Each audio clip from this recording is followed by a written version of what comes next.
My name's Donna Wallace, and this is our second video for our solution focused therapy class.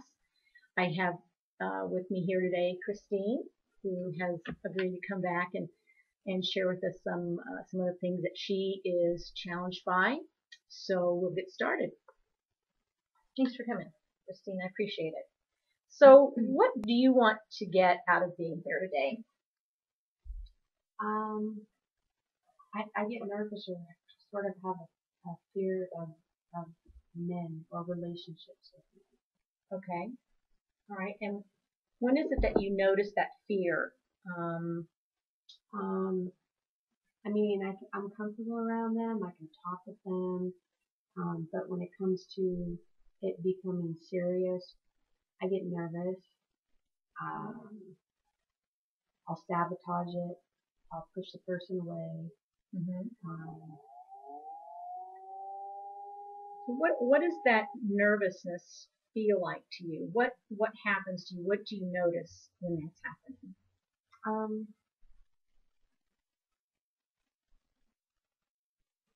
Is it in your head? Is it in your body? No, What's your reaction? It's both. Okay. It's head and body. I think it's just a fear of intimacy. Okay. All right. What are some of the symptoms that you feel?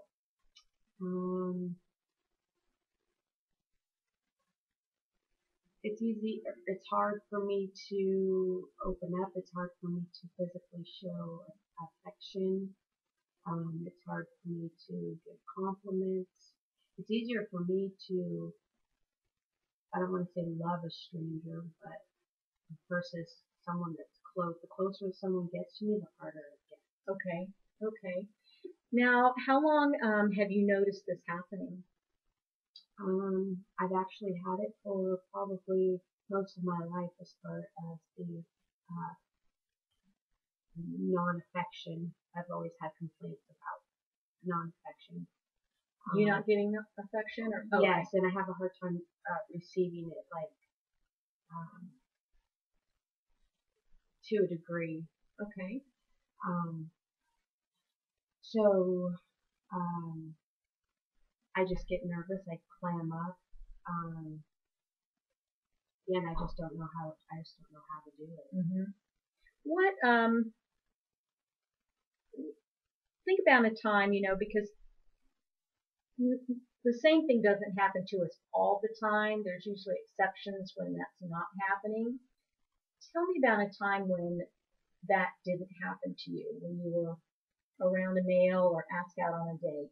Can you think about a time when that didn't happen? What was that like? It's fine until I realize that that person has feelings for me or something, and if I start thinking or feeling like I have feelings for them too, now I'm to the point to where I won't even pursue it. I'll stop it before it even goes past, really anything. So it's actually getting worse the older I'm getting. Okay. Okay. Well, who else notices?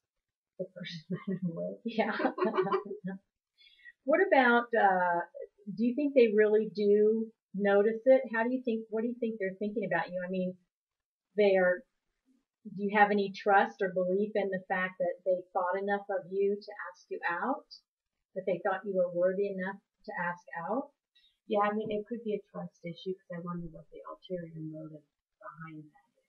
Okay. If it's, if it's a good motive or if it's a bad motive. Okay. So you're saying it's fear? Oh, yes. Okay. Okay.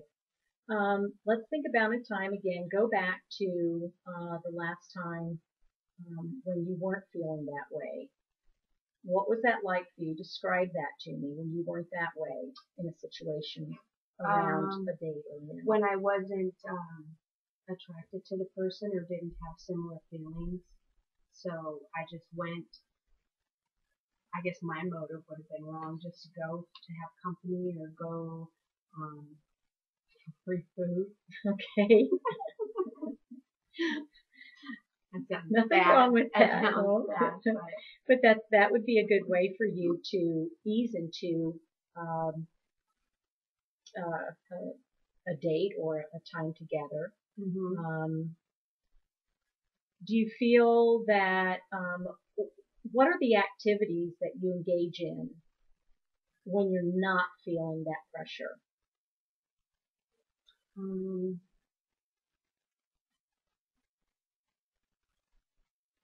Usually if it's just in my head, just casual, where it's just friendship, or in my head it's just friend zone type thing, you know. Um, um, And when was the last time that happened? Friend zone? That's pretty much with everybody. Okay. So you keep it that way? Yes. Okay. So you mentioned that you went out on a date this weekend. Yes, and I invited him over Wednesday because I'm going to barbecue and we're going to watch movies, and I'm already completely nervous about it. Okay. All right. And wondering, should I have done that? So I'm all stressed up to it. I'm going to be stressed up now until it actually happens. Okay. So let's look at a scale. Okay. So 0 being not feeling that way, being comfortable, relaxed, not fearful, and 10 being the worst that it could be. Where were you on that scale when you went out with this gentleman this weekend? Probably about 5. Okay. And where would you say you were when you made this appointment? Well, it was after he dropped me off, so probably about a 6 or 7. We talked for a few hours. Okay. And he seemed really nice and everything. I like his company. And he seemed sincere, and very gentlemanly. By having him come over, I just want to get to know him better. I just hope I'm not giving him a wrong idea. What would that wrong idea be? That I want to pursue something, or that him coming to my house is an opportunity for, you know. So it goes back to fear. Your fear that pretty much keeps you from developing a relationship. Your fear that they may not want you as much as you want them, and that sort of thing. So, have you ever been in a relationship when this did not happen? Have you been married before? Okay. Has there been a time, how did you get to that point? You had to get at some point of comfort before you married someone. What was that like? Oh, I was young. Okay. I was young. And spoiled. And naive. And there was nothing wrong with my first marriage or the man that I was with. I'm the one that left. Okay. And then kind of every guy I've been with since has just been a bad, and it gets worse and might have a bad pickup. Okay. So, but I didn't pick this guy. I just met him and he's kind of picking me. Okay. So it's kind of different. Okay. I'm not pursuing or chasing him. I stopped doing that a long time ago because I was really bad at doing that. And then I got over that and became very independent. And so now I'm like so independent that it's like, I don't want to say that I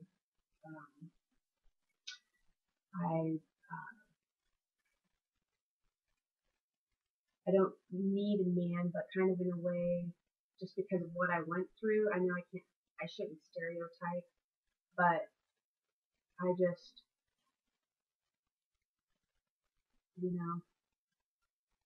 and I know I shouldn't be picky. As you get older, you don't want to be alone. But just to first look at him, he doesn't look like my type at all. But see, that's shallow and mature. I need to get over that. What's shallow and immature? By judging someone by maybe how they look, or you know what I mean, if they don't meet your standards. But you went out with them, and that's a good thing. Yeah. That's and he's a great cool. step. Yeah, I like. He's nice. Well, you took a positive step. Yeah. Right. Right. Very good. So, you said you were at a 5 when you went out with him, a 6 or 7 afterwards when you decided to make this appointment. Where are you now? What number? Where would you be on the scale? I'm probably still at the 7. The 7? Mm-hmm. Okay. Where would you be if you felt like you could successfully handle the situation? What is your number that you want to try to reach? A 10. Okay. And I'll probably be or feel that way when he comes over to my house. 'Cause I've only been over to his, so I'm inviting him into my environment now, so he can see what my world is like, and then we'll see what he thinks after that. But I'm okay when I'm in my world. I gotcha. Okay. And so that's important. We're looking at when are the situations where you felt you had success in this. What does that look like? What does that feel like? And if you recognize, which you just did, that it's better for you when you're in your own environment, then that's a clue. And maybe that's where you can start to begin to build your confidence level in reaching out and connecting with someone. You understand that's a given that needs to be in your environment. So what else would that look like? You've got them in your environment. It makes you feel more comfortable. What else can you think of that has made you feel comfortable or that made you feel less stressed about this particular date? Well, I guess I'll just, I don't know, see how he feels after. I mean, he's already complimented me, already thinks, I'm a pretty amazing girl, likes my outlook on life, I was able to share with him some of my stories, because he's shared some of his with me, so when someone does that, it makes it, it's just that he has a super nice house and nice things, and, I just live in this little, house, and I don't have a lot to show for my age and my excuse me, I'm